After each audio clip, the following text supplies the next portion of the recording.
Good morning. Guard your mind. Protect the temple. This theme chosen is not only one with a powerful meaning, but it is a tip for believers, both young and old. Let me start with a little anatomy. There are two organs in the body that are most important for survival. If any one of these organs were to become damaged, it would be most impossible to survive. This can also be a reason why they are well protected. The two organs that I am talking about are the brain and the heart.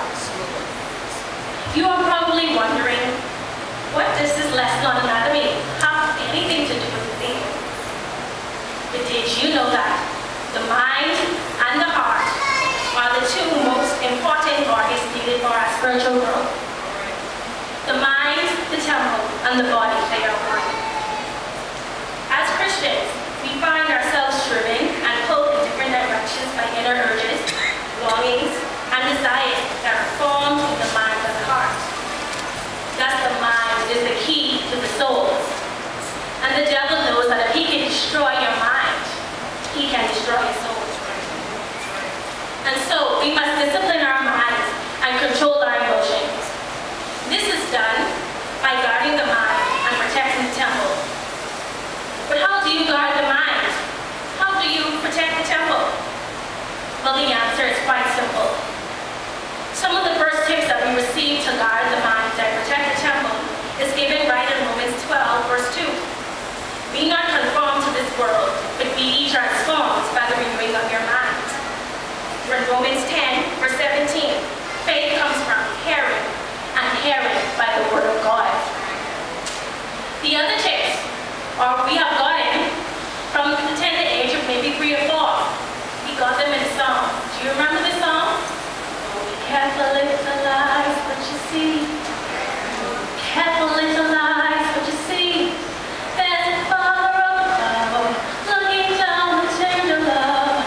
Oh, be careful, little eyes, what you see. You see, our minds are receptive to the things that we are exposed to through hearing and sight. And so we must be careful of the things that we watch on television, the music that we listen to on the radio, and the conversations we engage in. We also must be careful of the places we allow our own faith to take us. Exposure to the wrong thing can result in distorted thinking, spiritual confusion, identity crisis, along with many other things that can destroy your soul. So I leave these verses with you to help you to guard your mind. Proverbs 23, verse 7 through 9. And it says, for as he thinketh in his heart, so is he. Eat and drink, saith he to thee, but his heart is not with thee. The morsel which thou hast eaten shalt thou vomit up, and lose thy sweet words. Speak not into the ears of a fool, for he will despise the wisdom of thy words. And lastly, Proverbs 4, verse 23. Above all else, guard your heart,